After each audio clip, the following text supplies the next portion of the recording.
Okay guys, it's just gone 11 o'clock and we're looking at USDJPY. I'm going to be putting an order in, 16 pips, 1, 2, 3, 4, 5. So we're looking kind of the break of this crescent here. I'll explain what that's all about in just a second. Let me just get this in first. Okay, and it's going to be a 16 pip trade. All right, so just drop that in. Should be in place. Yeah, there we go. All right. What am I doing? Why am I doing it? And what's this got to do with the price of bread? Well, that is the question, isn't it?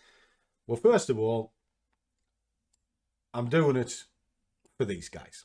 You know, there's a number of videos that are just for these, which are the full makeup of this trade, why I'm taking it, and how I'm trading it. Now, this started, well, it starts with these sort of things. So as you can kind of see, 7:15 this morning, we started dropping in the sheets. There it is there. So that's me starting off, seeing what's going on. This is a blank strength sheet. And then as I go through the day, I update what I'm up to, just through the morning things, and then I'll zero it in onto a single asset that I'm willing to trade, and then we'll go for it. Now, if we look at this at, say, 10-2, I'll come to this on a big picture in just a minute. We started tracking this here, okay? But it didn't start tracking at 10-2. It actually started tracking in here. We did a market call, which is just the guys, all of us getting together, having a look at different charts and one thing and another. And today was general Q&A, which was on the USDJPY. It's just picking things out that I can show them. And I asked what they want to track. And it came out that they wanted to track the USDJPY.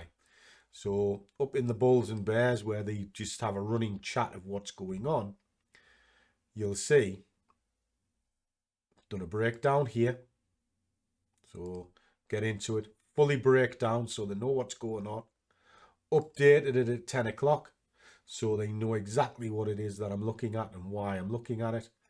And then I've just done it again for 11 o'clock here. Again, taking it through the various different setups that we need to look at in order to get a decent trade. And now we're going to trade. And that is what this is. So, premise of the trade. It's long. Why is it long? Because I use this. Now, this is a visual narrative of what's going on the chart. And it is a combination of different factors. But it looks at multiple time frames. So I want to see what the big picture is. I want to see what's going on in the middle ground. And I want to see what's going on now. And then I'm looking for a synergy through it. Not only am I looking for that, it's law of averages from multiple data points. You know, because this idea that there's like a simple system in the market. Well, the markets are simple. Goes up, goes down, obviously. Right? And getting in the market's easy. Click of a mouse. Brilliant. But what about timing it? Well, that's where my levels come in. That's where my zones come in. I know if it's in those areas, something's going to happen. Or if it's running into those areas, it's going to stop. So they help guide the trade. All I need is a narrative of direction. And that's what this does for me. Finds the direction for me. And then I work on it. So what's it telling me? Well, it's told me what the consensus is. And the consensus is actually going the other way. So I know I'm going to be buying it in the face of sells. So I'm going to keep the target relatively okay. Now from here, I've got a plan because 16 pips across an hour is about right. Now I can look to see why this might be going on. Now, JPY is stronger than the US, pushing it down. However, in the interim, the US has had a change of strength over the last 24-hour period, and it is significantly stronger than JPY, forcing a buy. So again, the pullback might be for a few hours. So if it's only for a few hours, I need to target effectively, and then I work it through an ATR. And if you know the formula of an ATR target, that's what we're looking at here. So all I need to do is now just look for an area where I think is logical to get in. Well, I want to see it break the last 15 minutes. So an easy way to do that is just count back these here. 1, 2, 3, 4, 5. Why 5? Because that's obviously more than 15 minutes. Well, you want to see where the candle is now. And you also want to see where it came from. And the middle bit is the rolling 15-minute chart. This bit here. And then you look for a logical point. Well, there's the high point. Clustered in and around here. Allow a little bit of spread. It's up there. So I'm happy with that. Is it ready to go? It's not a million miles away. So I can drop it 15 minutes, see what's going on.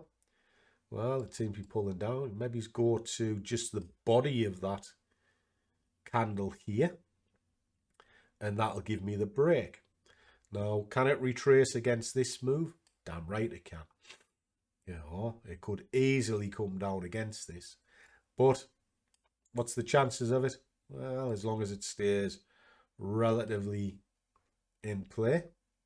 Now, if I put that there and then flick this to the other side, just like so, we can see that it's breaking through the 127 of the last major move, which happens to tie in pretty much with this key level.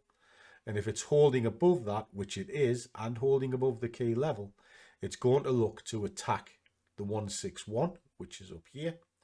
And all I need to do is just target effectively so that I can get in and out before it gets there in case it runs out of a bit of steam. So there's your 16 pip target. Nice and simple. And it's all worked out from a simple narrative. Now, if I push this out to 4 hours, what this is telling me is it is a downward market, which is what the sheet was telling you. There are a couple of key points in here that I think are areas of attraction. You can see the gap. Well, it hasn't been filled as yet. But this might just be running against the last major move before it starts continuing to sell off. Because if you can remember from the strength sheet, JP is stronger than the US dollar. And where's it's targeting? Right across this cluster point here. All right. So again, that's multiple data. Take it back into an hour. This is the anchor. Lots of volume. It is petering out. So if it's going to do a final push, again, it's going to be here. All right. And then there's going to be a retracement. And then down into 15 minutes to see what's going on. Well, it's in here. Final push. Everything seems fine. I'm quite happy with this. So what I'm going to do is I'm going to let it play out. And then I'll come back to you at the end. Happy days.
Okay, boys and girls, that's the job done. Got what we needed. Do you like that? Oi, Rox, we've got a visitor today as well. Yeah, I'll show you. Today? She's been here a fortnight. Look at that fat lazy lump. You know. And that's the dog. I thought you were going to say that. I didn't bite. Wish you would bite. Anyway, where's your dildo? Well, the grandchildren have been here, so I've had to... Yeah. Did you hear that? Grandkids are here, so we've had to put what I would normally wave about on my desk away, because if they got hold of it and start running around, might be even worse here if Fido picks it up and then carries it about the bloody house. You can explain that one. Yeah, well, fair enough. Anyway, what's happened? Patience is what's happened. Sat, worked it out, just slowly tracked it through, waited for the optimum time, which was that count back that I showed you, and then bang, off into target in about 30 minutes. So that trade lasted half an hour, or it was half an hour from point of entry. However, the process started a little after 9 o'clock. Everything we do should be based on a solid plan and a solid foundation. And if you do that, I would rather have one good trade like this than try and be Billy Big Bollocks and take 10, 20 trades, go, oh, look at me, I've done loads of trades. I'm amazing. Eh? Fair enough. I'd still have mine first, because I'm relaxed. I can do what I like. Been in the shower. Well, I've had more coffees than... So say about all the cups. Well, as I was saying, the fat lazy lump. I was referring to the dog at that point. Yeah, right. And she's going to put cups in the dishwasher. Yeah, you can train dogs to do all sorts these days. Well, I've trained you over the last 20 years. Actually, you're borderline untrainable, aren't you? Unlike you, eh? Eh? You're untrainable. How am I untrainable? Because you do what you want when you want. Like bollocks do I? I think you do. Yes, Roadhouse, I am under the thumb as well. That's an in-joke for the Discord. Anyway, this was done just to back up for the guys. Nothing really too special. Do keep an eye on the channel. There's lots of things in coffee with Scruff. The Ask Scruff series is really good, and pretty much every member gets into that, and every member gets early access to videos anyway. So even if you're just on the lowest level, you'll get in there, and that just keeps everybody happy. So I'm going to enjoy my coffee, because we all know Scruffy likes a coffee, and blah blah blah blah blah blah blah blah blah blah blah. See you all the next one.